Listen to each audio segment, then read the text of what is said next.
Alô, amigos queridos, vamos dar continuidade ao nosso assunto a respeito do Livro dos Médiuns, ainda em nossos comentários. O que a gente observa, não apenas do Livro dos Médiuns, porque, conforme já dissemos, Kardec nos informa na introdução dele que ele dá continuidade ao Livro dos Espíritos. O Livro dos Espíritos é uma obra extraordinária de perguntas e respostas.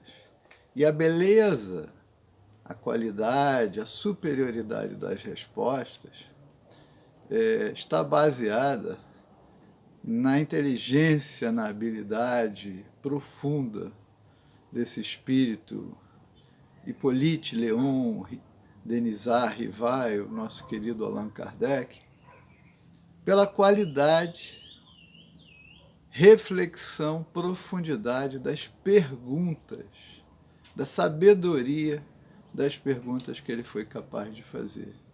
1019 perguntas, tem algumas subperguntas no meio disso, ali, espalhadas por milhares de centros, recebendo respostas. E aí a gente vê uma mediunidade ativa, proativa, a pergunta. O Livro dos Médiuns é uma continuidade, como o próprio Kardec disse, disto. E no próprio Livro dos Médiuns nós vemos dezenas, centenas de perguntas feitas. E aí a gente chega à seguinte conclusão. Allan Kardec não só propôs, como executou com integridade, intensidade, continuidade, curiosidade, sabedoria, fez pesquisas, perguntas, indagava aos espíritos a respeito de todos, a respeito de tudo. Ou seja, a gente observa uma mediunidade proativa, ativa. O que nós vemos hoje no nosso ambiente espírita é um marasmo, é uma mediunidade que espera, que senta numa reunião e aguarda os espíritos se manifestarem.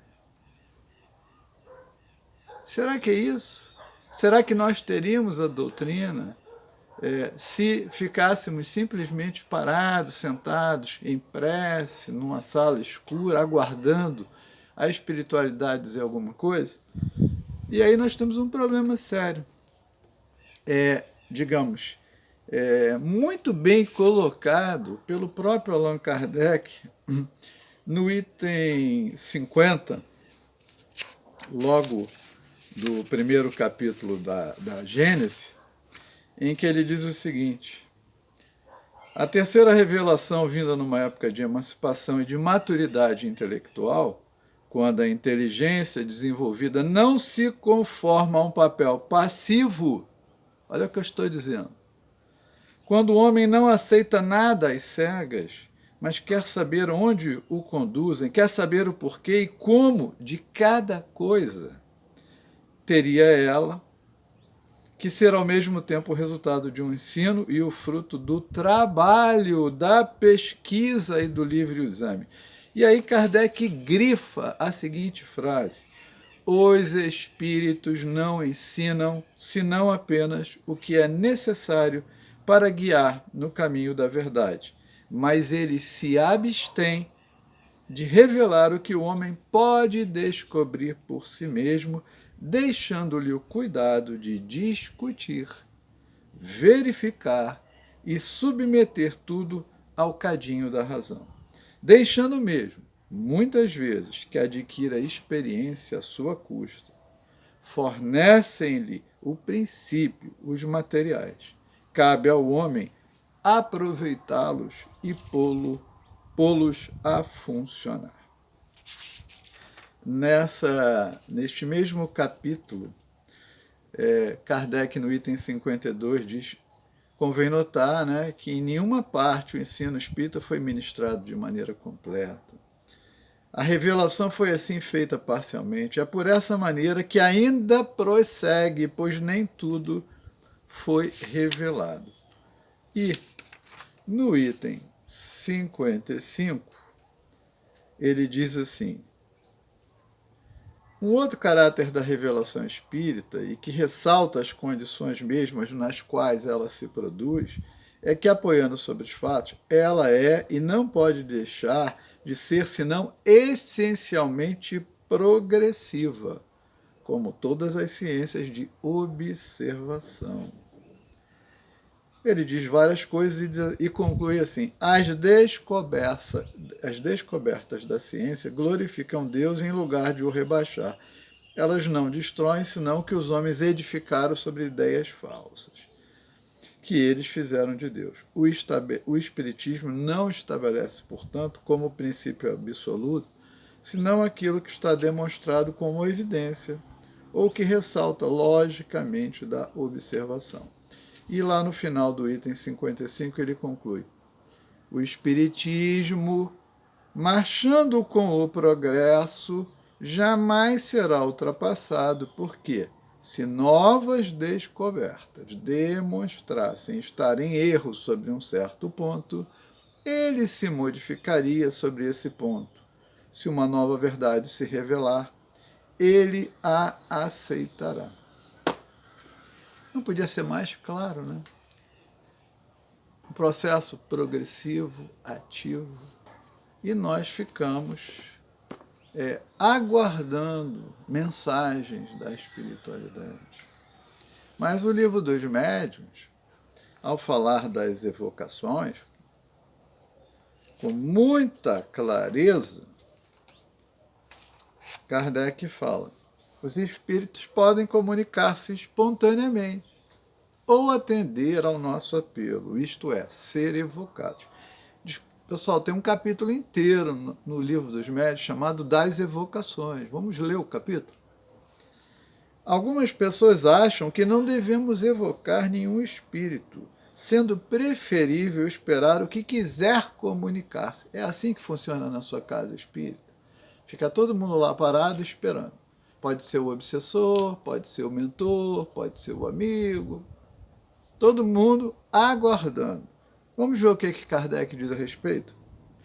As pessoas entendem que, chamando determinado espírito, não temos a certeza de que ele é ele que se apresenta, enquanto o que vem espontaneamente, por sua iniciativa, prova melhor sua identidade, pois revela assim o desejo de conversar conosco. E aí ele faz uma afirmação: a nosso ver, ou seja, ele, Allan Kardec, isso é um erro. O apelo direto a determinado espírito estabelece um laço entre ele e nós. São considerações gerais do item 269 do Livro dos Médiuns.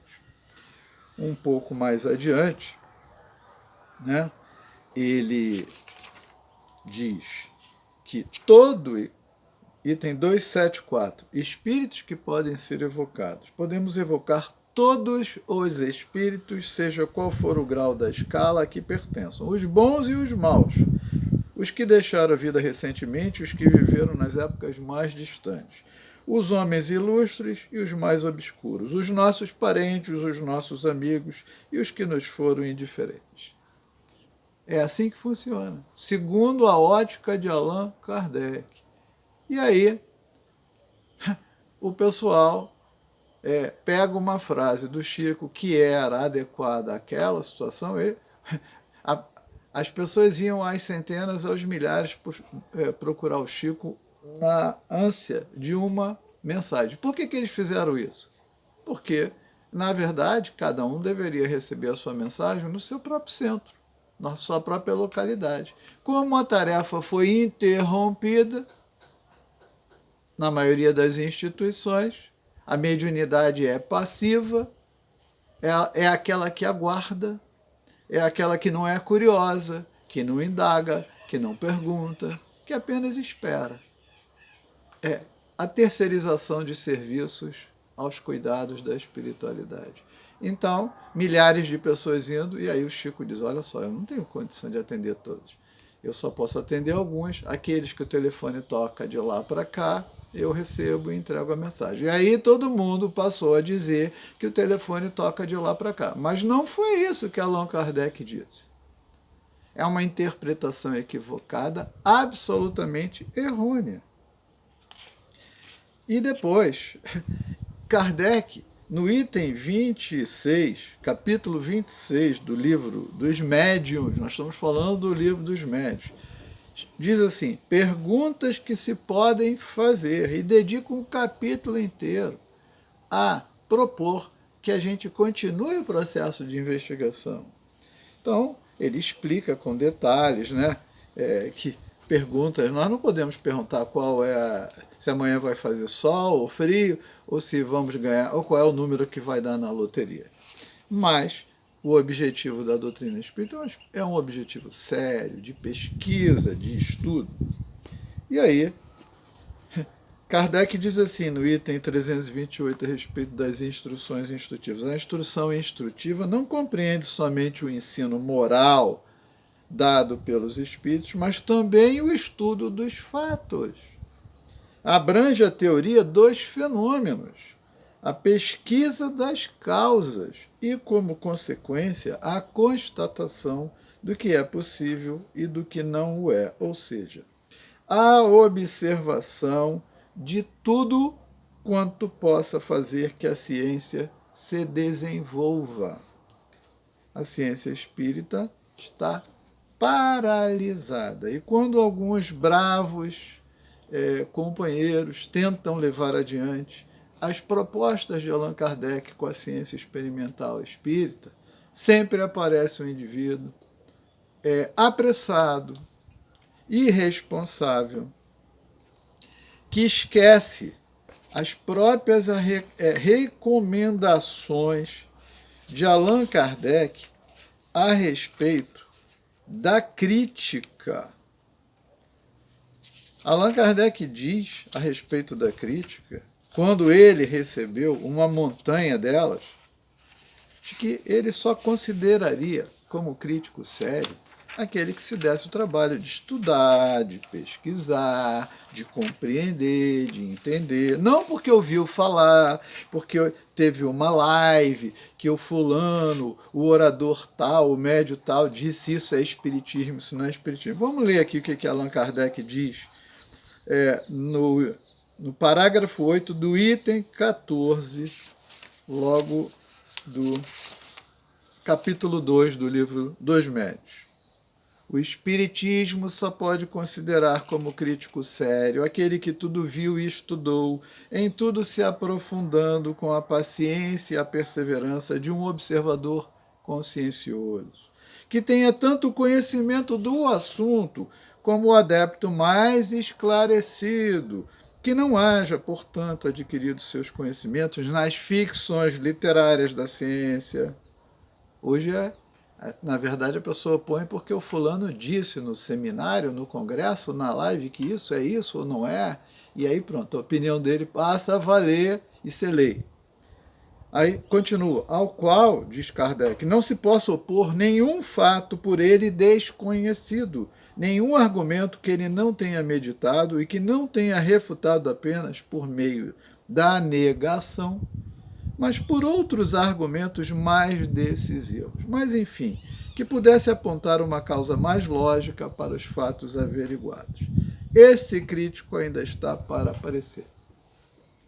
Isso foi o que Allan Kardec disse. Hoje, quando um companheiro ou outro, de forma corajosa, tenta descobrir, aprender, compreender, fazer perguntas, evoluir nos conceitos, nos estudos, logo se apressa alguém e diz assim, isso não é espiritismo. Então, eu quero concluir aqui dizendo o seguinte, Allan Kardec propõe e executa durante todos os seus anos de atividade na doutrina um trabalho ativo, curioso, investigador, inteligente, sobre todos os aspectos. Então nós temos uma mediunidade ativa, atuante, que produz. E hoje nós temos uma mediunidade passiva, acomodada, preguiçosa, negligente e, muitas vezes, numa série de instituições, absolutamente ausente. Reflitamos. Um abraço, muita paz.